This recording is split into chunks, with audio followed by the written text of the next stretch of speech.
사도 바울은 8장에서 우리를 누가 정죄할 수 있겠으며 우리를 누가 그리스도의 사랑에서 끊을 수 있겠느냐라고 확신을 가지고 전했습니다. 우리는 하나님께서 미리 정하시고 부르시고 의롭다 하시고 영화롭게 하시는 자녀이기 때문에 아무도 하나님의 사랑에서 우리를 끊을 수 없고 대적할 수 없다라고 말한 거죠. 이 말씀은 그 당시에 핍박을 받고 있던 그리스도인들에게 아주 큰 위로가 되었을 것입니다. 성령의 도움으로 담대하게 복음을 전하고 있던 바울이지만 메시아를 거부하고 있는 자신의 동족이 구원을 받지 못한 것에 대한 근심이 있었어요. 우리도 그렇지 않습니까? 나는 하나님을 알고 있는데 내 가족이 하나님을 영접하지 않으면 근심이 있다 말이죠. 그런 근심이에요. 유대인은 예수님을 거부하는 것을 뛰어넘어서 예수 그리스도를 죽인 사람들입니다. 하지만 그들은 어떤 사람들이에요? 처음부터 하나님께 선택을 받은 선민이라 말이죠. 하나님의 아들로 하나님이 정하셔서 부르신 사람들이에요. 그런 선민이 구원을 받지 못하고 있습니다. 그래서 바울은 내가 저주를 받아서 그리스도에게 끊어질지라도 나는 그들이 구원을 받는 걸 원한다 라고 말하고 있습니다. 동족이 구원을 받는다면 소원이 없겠다라고 한 것을 보면 그가 유대인들을 얼마나 사랑하는지 알 수가 있습니다.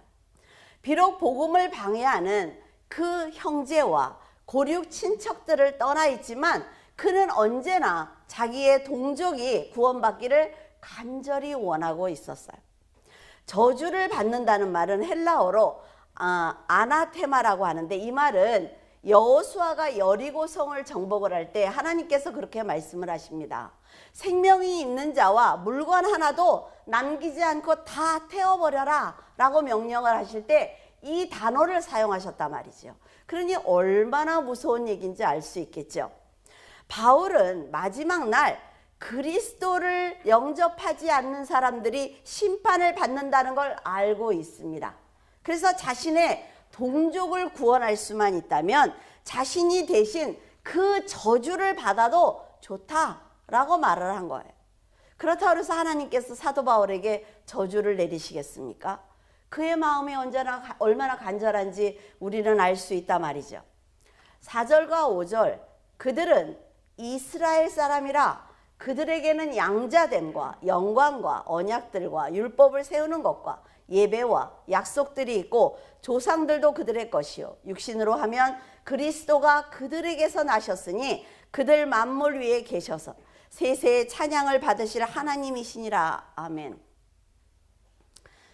이런 축복을 받을 수가 있을까요? 누가? 권세를 만약에 가진 사람이 사람을 지목을 해요. 그래서 당신이 오늘부터 이 일을 하세요. 뭐 장관도 좋고 총리도 좋고 그렇죠. 대통령이 지명을 하면 그 사람은 그날부터 그 권세를 갖는 것입니다. 사람이 지목을 해도 이런 힘을 갖는 것을 보면 창조주 하나님께 특별한 선택을 받은 이스라엘이 얼마나 큰 기득권을 가지고 살았는지 우리는 알 수가 있습니다. 그들은 하나님이 친히 찾아오셔서 만나주신 영광을 가지고 있어요. 예수 그리스도가 그들을 통해 오신다는 언약의 말씀과 그들이 하나님의 특별한 규례, 규칙, 율법을 받았단 말이죠. 직접 하나님께 경배를 드릴 수 있는 예배의 특권과 죄사함의 약속도 받은 민족입니다. 약속대로 믿음의 조상과 그 혈통으로 예수 그리스도가 이 땅에 오셨어요. 아주 놀라운 축복을 받은 민족이죠.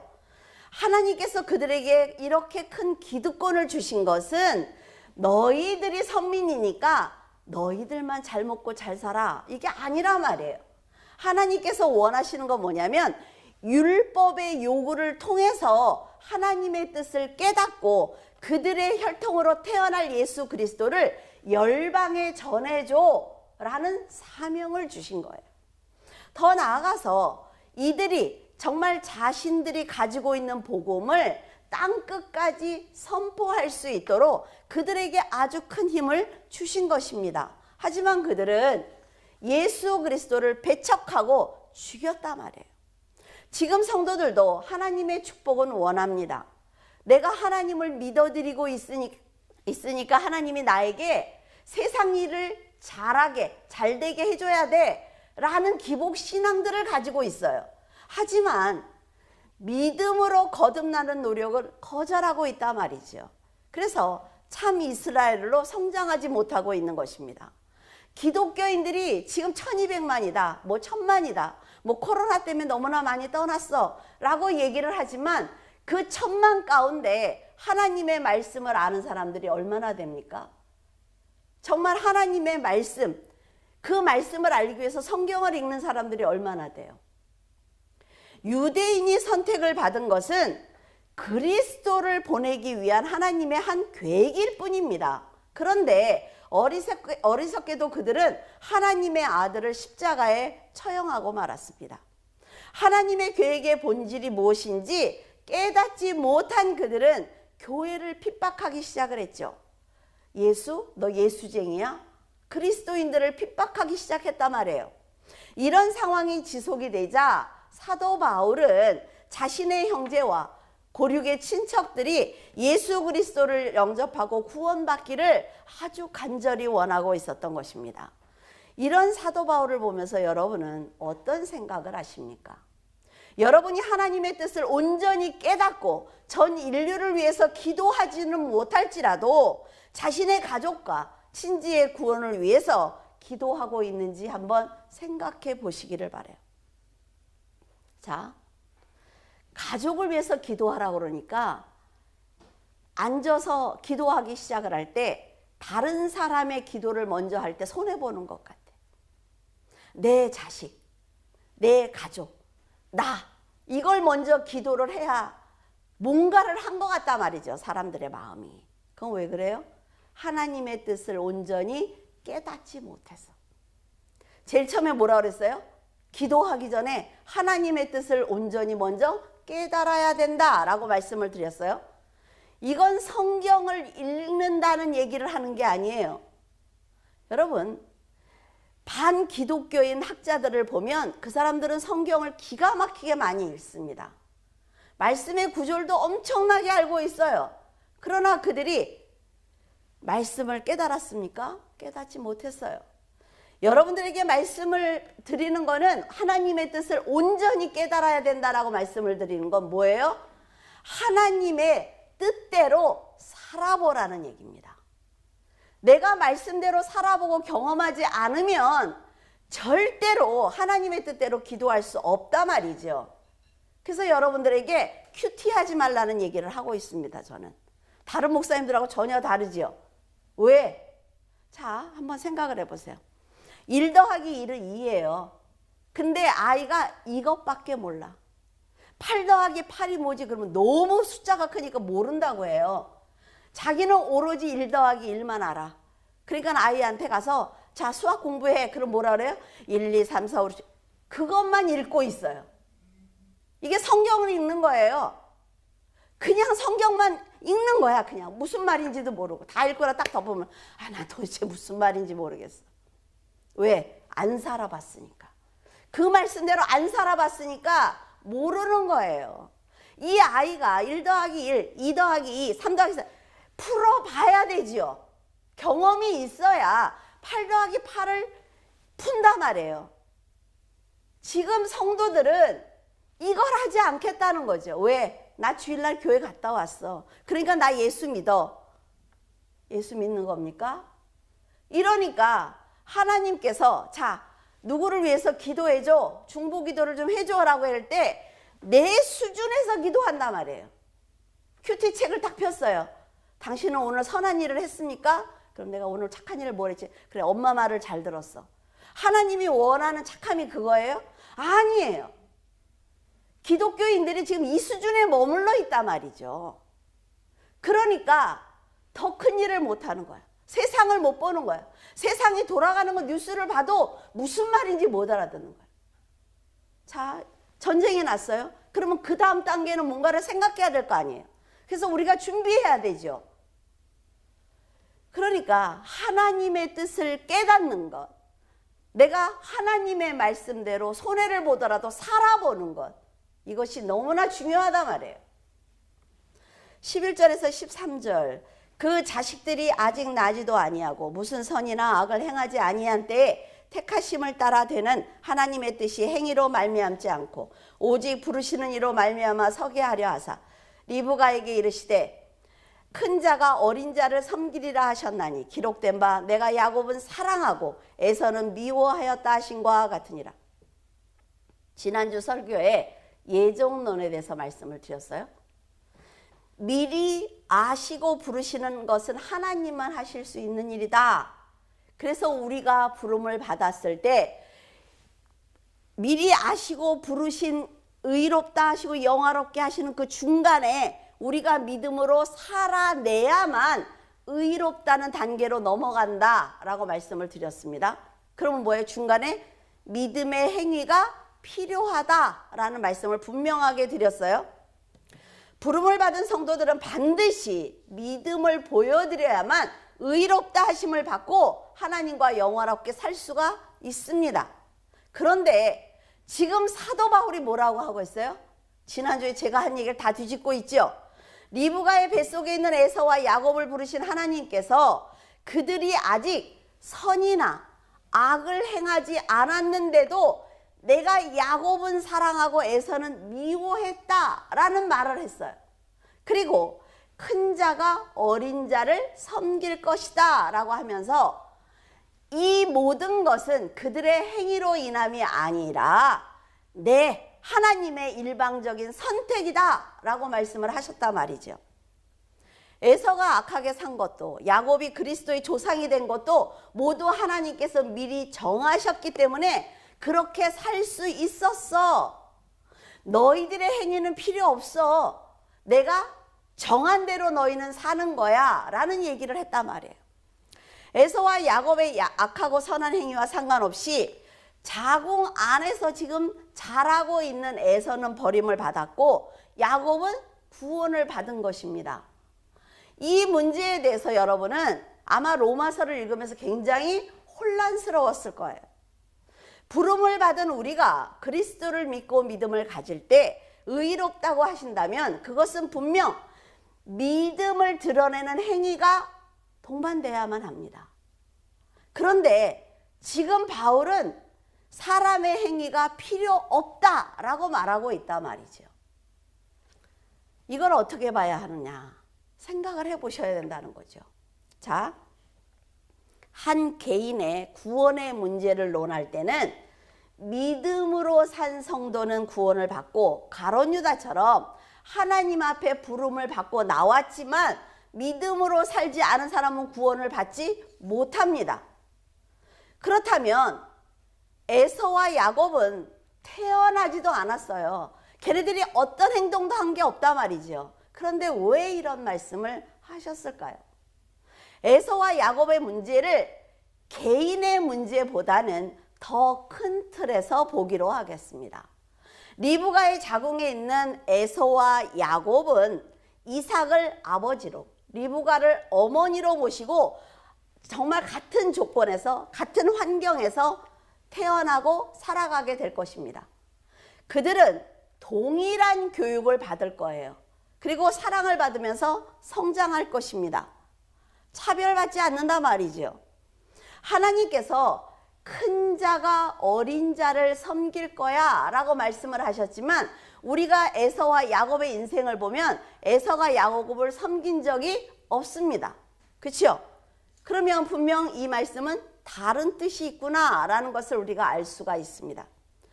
더구나 에서는 하나님의 믿음을 받았어요. 그럼에도 불구하고 그는 장자라 야곱보다 훨씬 부유하게 살았습니다. 엄마 아버지 앞에서. 그 야곱은 형한테 쫓겨나서 라반 외삼촌 집으로 도망갔잖아요. 그런데 엄마 아버지 안에서 굉장히 편하게 살았단 말이에요, 에서가. 그러면 우리가 생각할 때 우리 인간적인 생각으로는 뭐야, 하나님의 미움을 받았다면서 그렇게 잘 산다고? 이런 생각을 하게 될 것입니다. 그러면 이건 뭐예요? 육적인 얘기가 아니라 영적인 말씀이구나 라는 것을 알 수가 있죠. 모든 인간은 아담의 죄로 인해서 본성이 악한 자로 태어납니다. 아, 나는 그래도 좀 착한 것 같아. 그러니까 저 사람보다 나 아니라고 그랬어요. 다 똑같아요. 하나님이 보실 땐 다 흑색이에요. 다 어둠이에요. 사람의 본성대로 행하면 강팍했던 바로처럼 행동을 할 것입니다. 선한 다윗을 괴롭혔던 사울 왕처럼 행동하게 되는 거예요. 우리 모두가 태어나서 우리 본성대로 살면 다 그렇게 살 수밖에 없다 말이죠.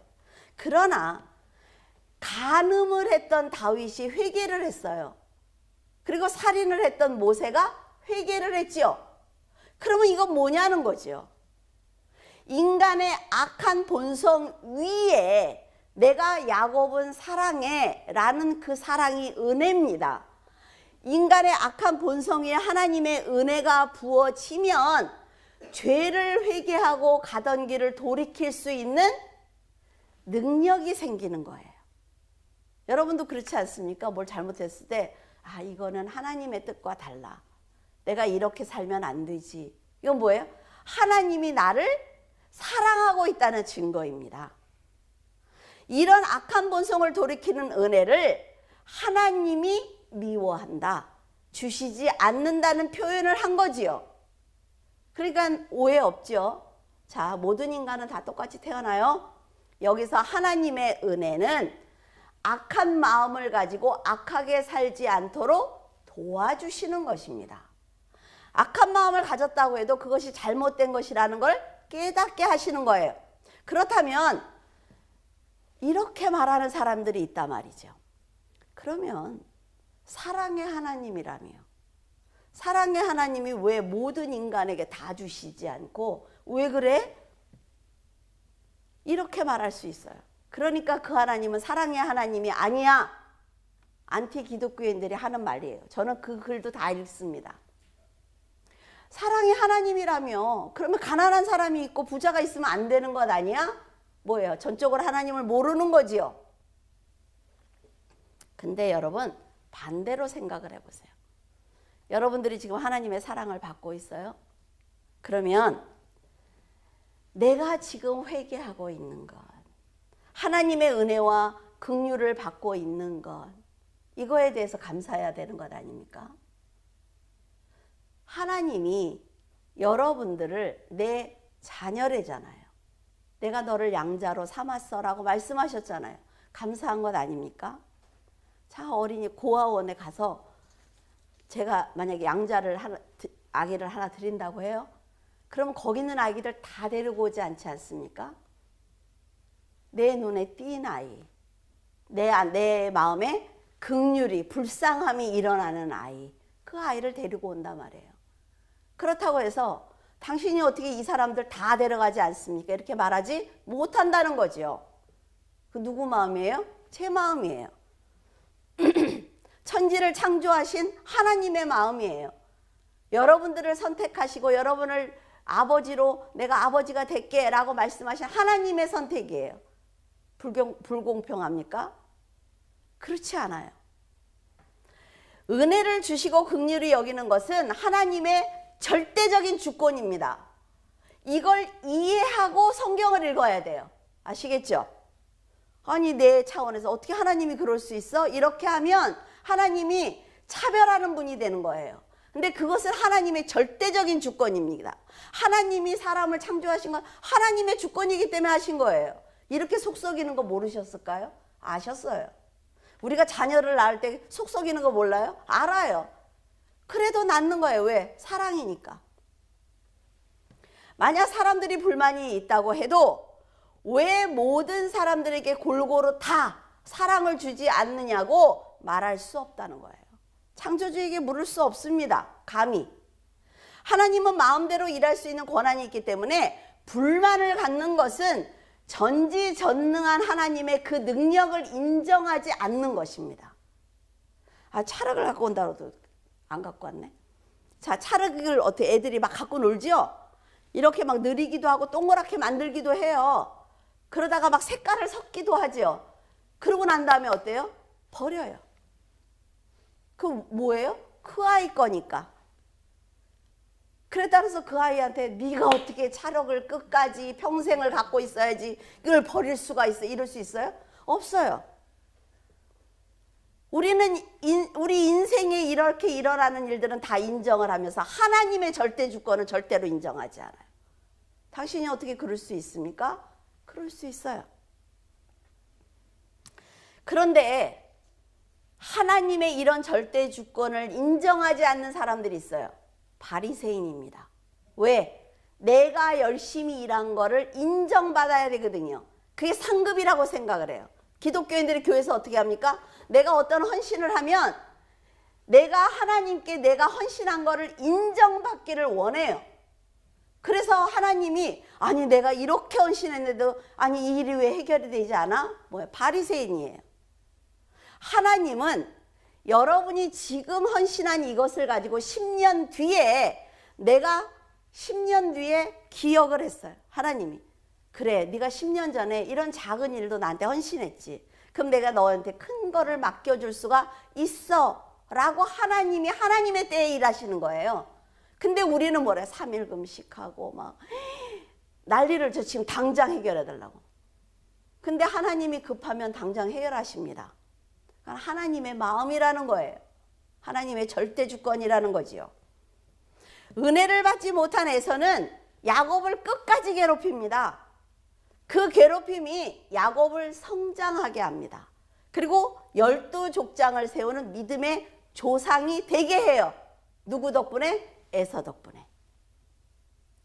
그래서 우리의 고난은 아주 중요한 겁니다, 여러분. 지금 내가 당하는 고난은 반드시 이유가 있어요. 그 이유를 찾아야 되는 거죠. 그래서 저는 청년들한테 늘 그런 얘기를 합니다. 세상에는 나쁜 일만 있는 게 아니다. 왜? 고난 가운데 축복이 있습니다, 반드시. 그리고 축복을 받았지요. 축복 가운데 고난의 씨가 있어요. 그걸 봐야 돼요. 내가 뭐가 잘 됐어. 그랬을 때 이것을 내가 이 축복을 유지하기 위해서 이 문제를 해결하지 않으면 안 되지라는 게 보여야 돼요. 그게 어른입니다. 그런데 받았어. 그냥 신나. 그러면 그 다음날 다른 문제가 터져요. 이게 뭐야? 어제 하나님이 이렇게 하고 오늘 나한테 또 고난을 주신다고? 평생을 불평이야. 평생을. 내가 고난을 당하지만 이 문제를 1차, 2차, 3차 이렇게 해결을 하면 이 문제가 해결이 되겠다. 이게 보여야지요. 그러나 성도들이 살아보지 않으니까 그게 안 보이는 거예요. 성경 안에 있는 그 해답이. 에서가 하나님 말씀을 듣지 못해서 악한 거 절대로 아닙니다. 하나님은 이런 악한 에서를 이용해서 야곱을 훈련시키시는 거예요.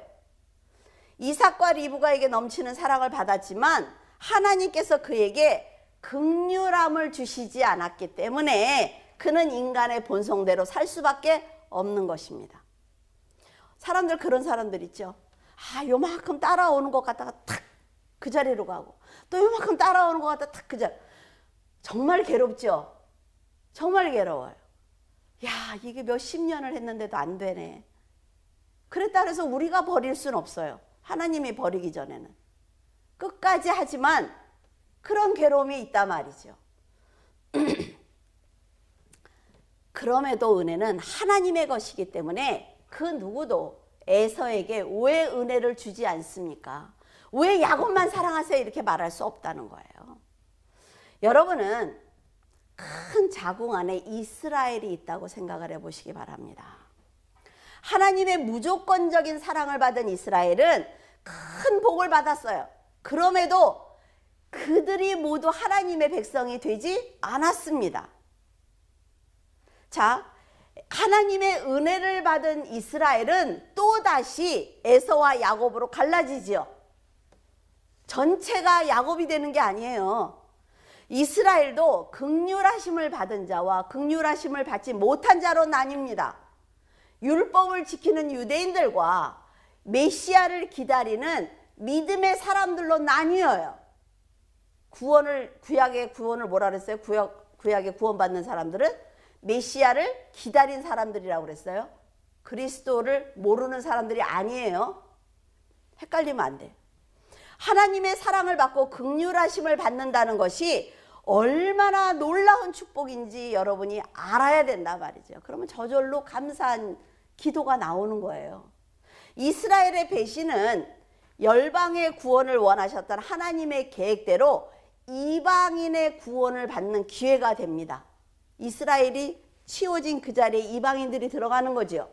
그런데 이방인들 역시 자궁 안에서 에서와 야곱이 나뉜 것처럼 본성, 자기의 본성을 변하지 않고 사는 자와 하나님의 주신 믿음을 갖고 사는 자로 나뉩니다.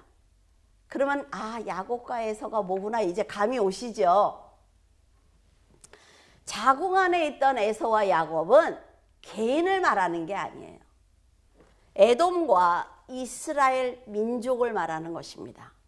이스라엘은 메시아를 기다리는 믿음의 사랑과 율법을 지키는 것으로 구원이라고 생각했던 율법주의자로 나뉩니다. 지금까지 어렵지 않죠. 이방인 역시 복음을 영접한 성도와 불신자로 나뉘고 있습니다. 지금 우리나라도 그렇죠. 교회 안도 그렇죠. 가정도 그렇죠. 에서와 야곱이 있단 말이에요. 지금 사도 바울이 하고 싶은 얘기가 그 얘기라는 거예요. 이걸 보면 하나님의 은혜가 뭐예요? 곧 구원이라는 걸 알 수가 있습니다. 내가 하나님의 은혜를 알고 하나님이 나를 사랑하셔서 어떤 환경이든 어떤 사람이든 통해서 나를 부르셨구나 라는 걸 느끼는 순간 뭐예요? 나는 내가 구원받은 자구나 라는 걸 알 수가 있습니다. 그럼 구원받은 자는 어떻게 살아야 돼요? 믿음의 행위가 따라와야 된다는 거예요. 이게 8장 얘기라 말이죠.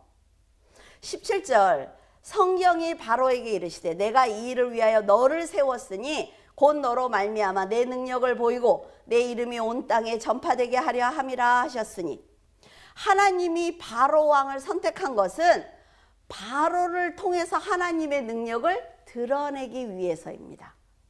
그리고 하나님의 이름이 온 땅에 선포될 수 있도록 바로 왕을 선택하셨어요.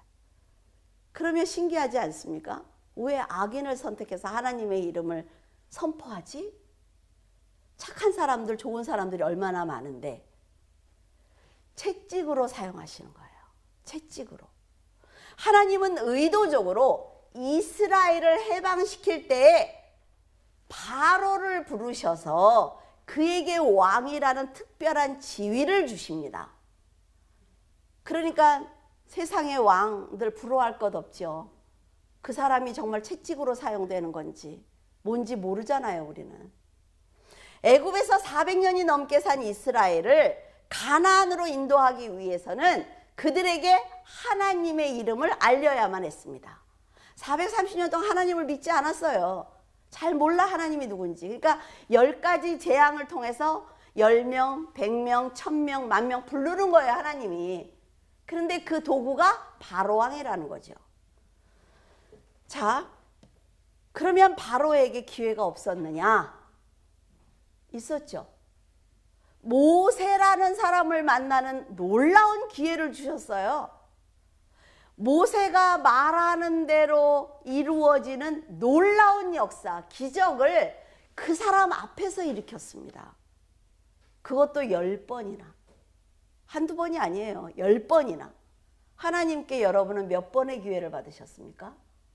여러분들 인생을 살면서 그건 기적이었어. 이게 몇 번이나 돼요? 그래, 그때 내가 죽을 뻔했는데 하나님이 넘겨줬구나. 내가 그 사람한테 사기당할 뻔했는데 하나님이 넘겨줬구나. 이런 게 있단 말이에요. 뭐든지 다. 내 앞에 일어나는 기적을 하나님이 보여주셨단 말이죠. 그런데 그는 직접 눈으로 보면서 끝까지 거부했습니다. 스스로가 기회를 버린 거예요. 기회를 받지 않았다고 말하지 못한단 말이죠. 하나님의 긍휼하심을 받지 못한 심령이 얼마나 악한지 우리는 알 수가 있습니다. 하나님은 정하신 때에 이스라엘을 가나안으로 인도하기 위해서 계획대로 수백 년 동안 역사하셨습니다. 그리고 바로가 10번 동안 변덕을 부릴 동안 하나님은 인내하셨어요. 하나님이 생명의 주인이니까 바로를 탁 쳐버리면 되잖아요. 그렇게 하시지 않는단 말이지요. 우리가 뭐라 그래요? 푸틴, 그 사람 하나만 없으면 하지만 하나님은 그러시지 않아요. 하나님이 우리에게 보여주시는 게 또 있다는 거죠. 그런데 경각심을 가지고 있습니까? 지금 한국 사람들이? 싸우고 있을 시간이 있어요? 그렇게 자녀를 위해 인내하는 것을 보면서 당신이 불의합니다 라고 말할 수 있습니까? 인간의 완악한 마음과 불순종은 하나님의 은혜가 아니면 돌이킬 수 없습니다. 내가 절대로 용서 안 해, 그 사람을. 내가 절대로 하나님을 안 믿어. 그렇지만 하나님이 은혜를 주셔서 그 마음을 만지면요, 돌이키게 되어 있어요. 그건 인간이 하는 것이 아닙니다. 날마다 은혜를 받고 있는 여러분은 정말 그 첫사랑을 잃지 않도록 조심해야 되는 거예요. 우크라이나 사람들이 저렇게 가정이 다 이렇게 뿔뿔이 흩어질 것 알았어요? 그 수많은 사람들, 돌아가신 분들 중에 남자들이 많을 것 아니에요.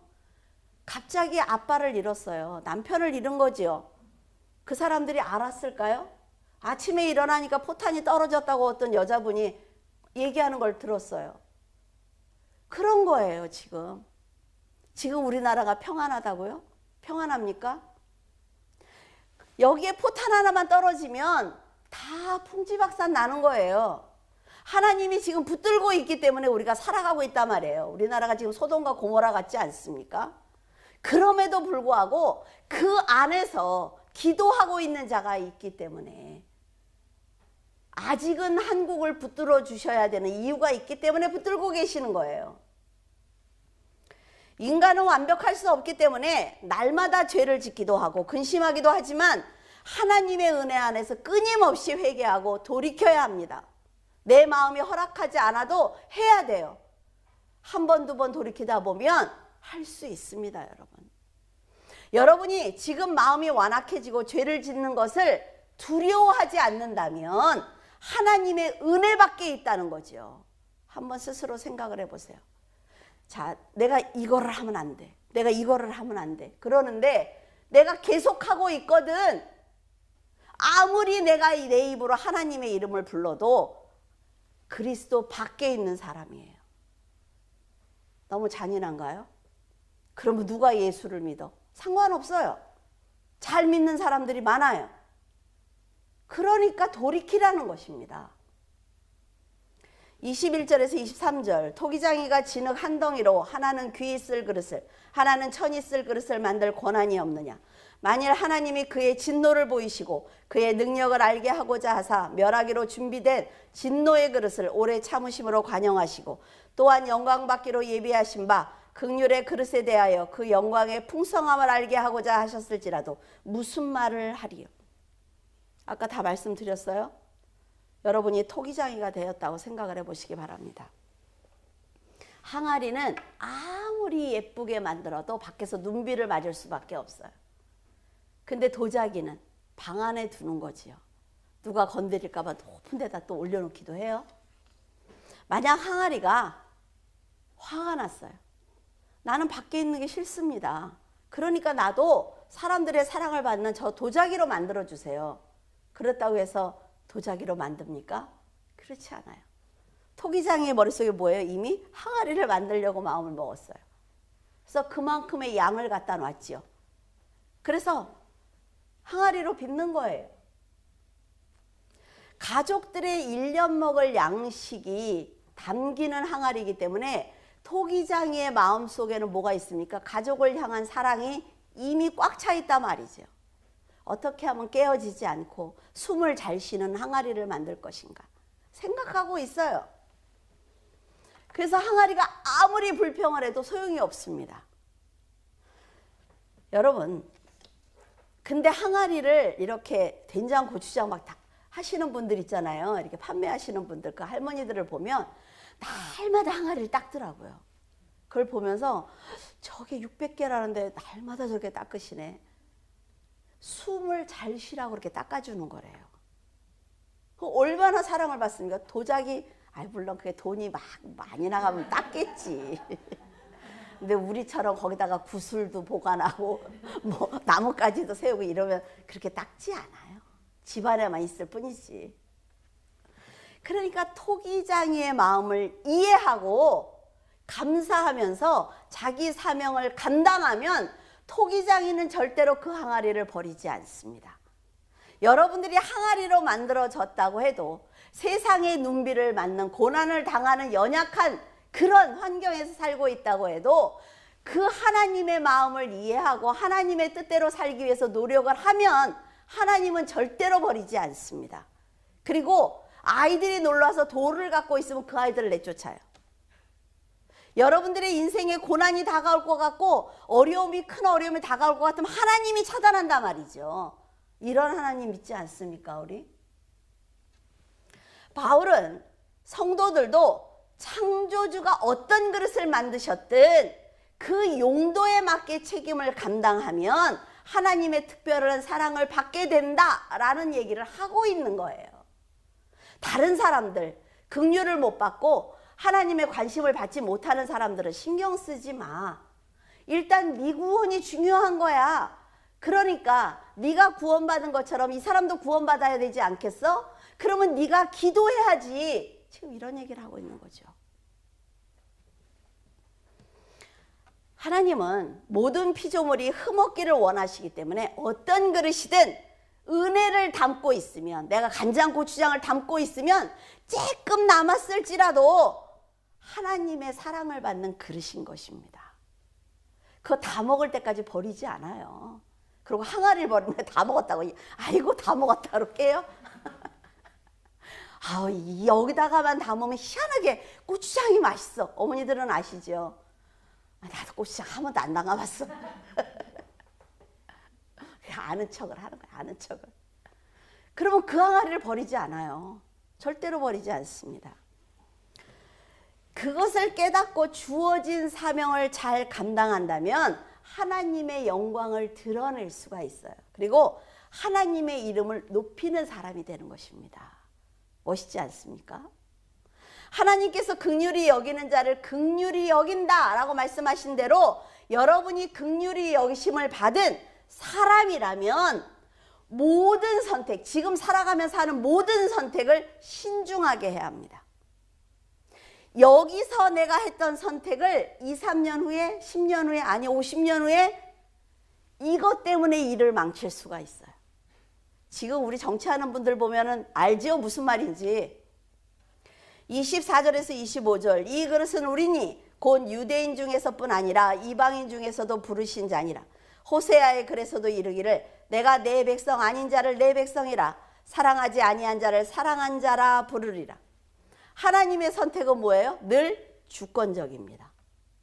아브라함을 열국의 아비로 세운 것도 하나님이 부르신 거예요. 그 우상을 숭배하는 곳에 살았던 그 아브라함을 부르셨잖아요.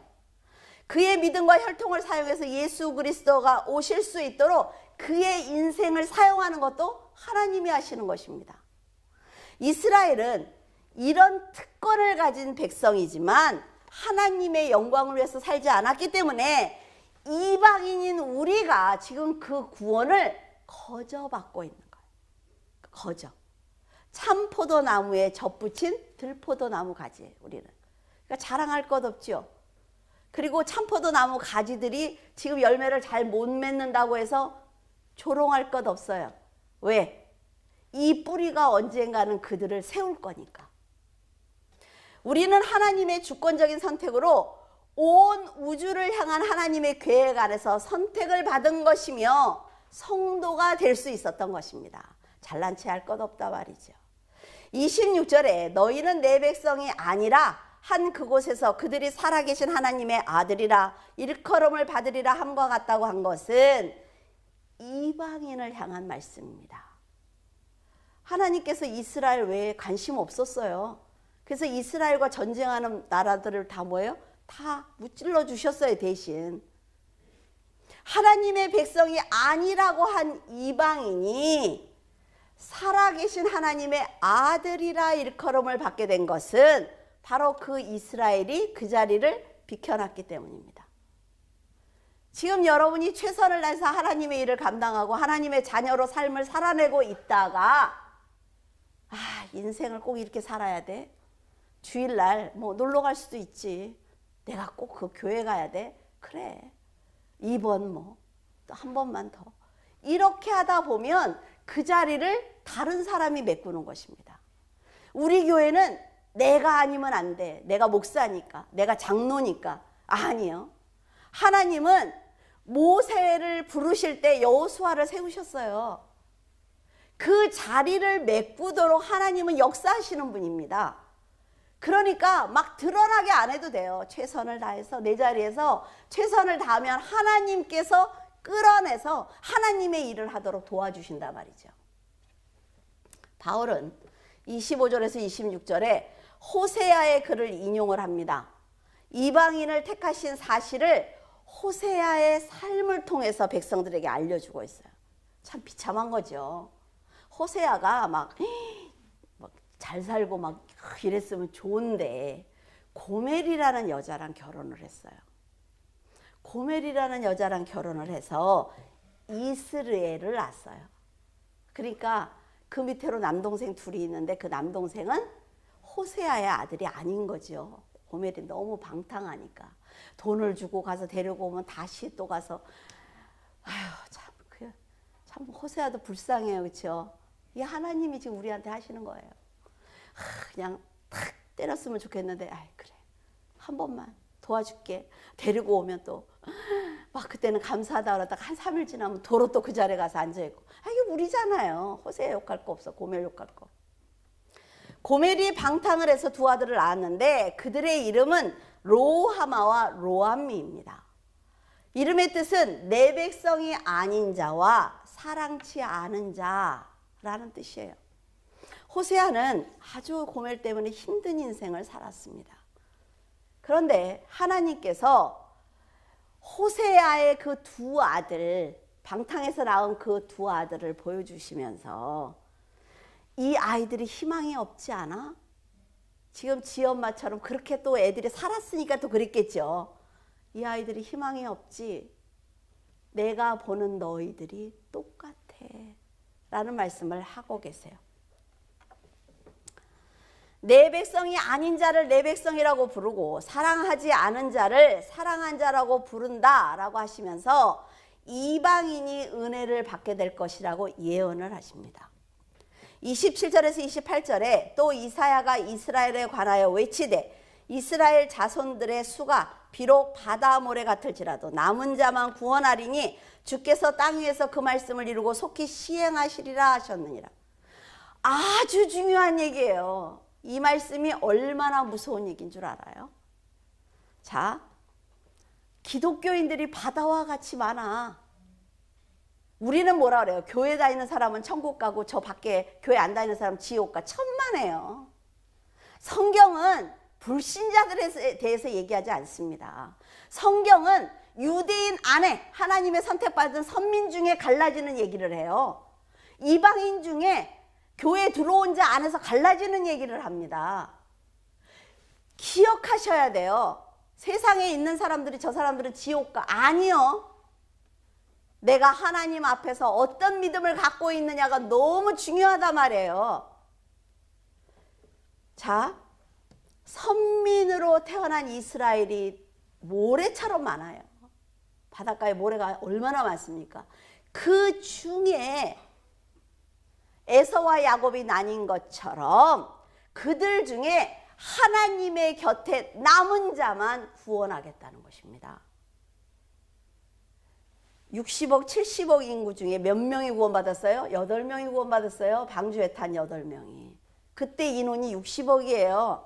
그럼 지금 그러면 우리 그 8명 중에 들어갈 수 있어요?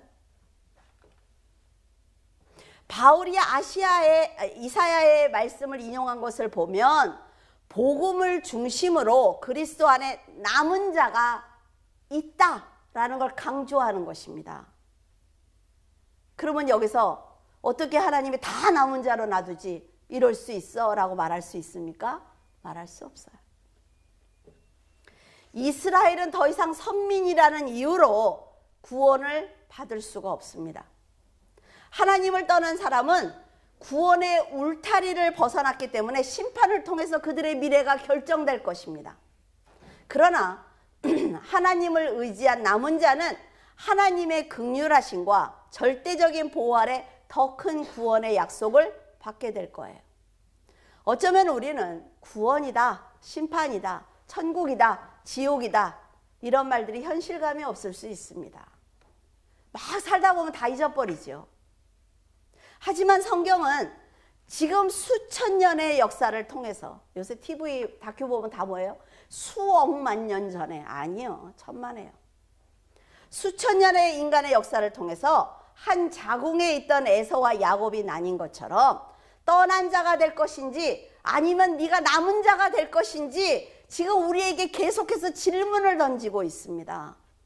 성경을 읽으면서 여러분 그거를 알아야 된단 말이죠.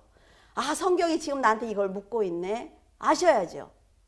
그래서 나는 남은 자가 될 거야. 그럼 어떻게 살아야 돼요?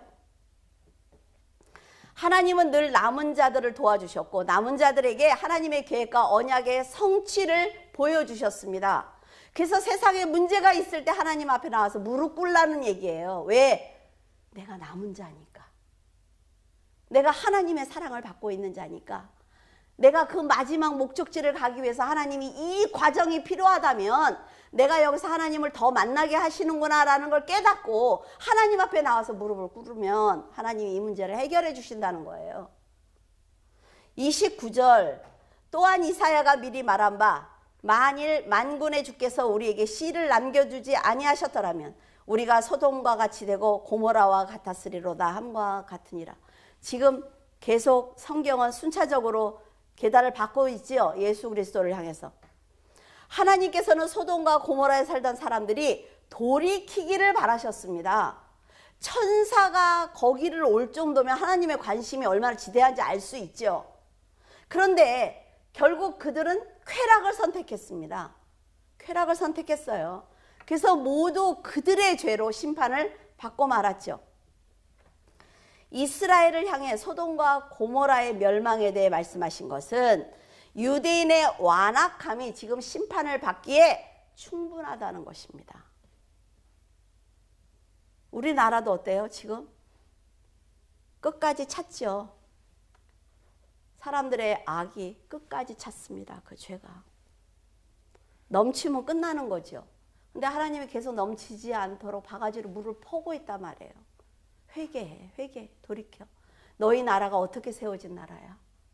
너희들은 기독교를 통해서 헌법이 만들어졌고 너희들이 지금 누리고 있는 이 모든 것은 내가 붙들어 주기 때문이야. 아, 북한에 여기 폭탄을 이고 있잖아요, 지금 우리가. 이렇게 타락한 이스라엘을 완전히 멸망시키지 않고 씨를 남겨두신 것은 마지막까지 이스라엘을 구원하시기 위해 하나님의 긍휼과 은혜가 있기 때문입니다. 현재 이방인들이 교회를 가득 채우고 있어요. 하지만 언젠가는 유대인들이 예수 그리스도께 돌아올 것입니다. 하나님께서 허락하셨을 때 이스라엘이라는 나라가 다시 세워졌죠. 자, 하나님께서 허락하시면 유대인들의 얼마가 예수 그리스도께 돌아올 거예요. 다요? 아니요. 남은 자만 돌아올 것입니다. 이스라엘의 남은 자들과 이방인의 남은 자들을 구원하시는 날 하나님은 소돔과 고모라와 같이 세상을 심판하실 것입니다. 성경에 있죠. 지금 여러분이 세상을 보면서 느끼는 것처럼 마지막 때가 가까웠다는 걸 아실 거예요. 그렇죠? 지금 마지막 때가 가까웠습니다. 그렇기 때문에 차지도 덥지도 않은 상태로 우왕좌왕할 시간이 없다는 걸 여러분들에게 분명하게 말씀을 드립니다. 분명하게 말씀을 드려요.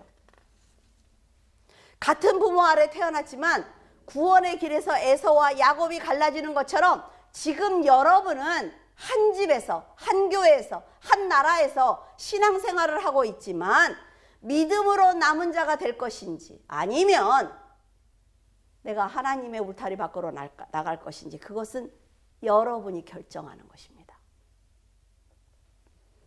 자궁 안에 같이 있다고 해도 구원은 남은 자만 받는 거예요.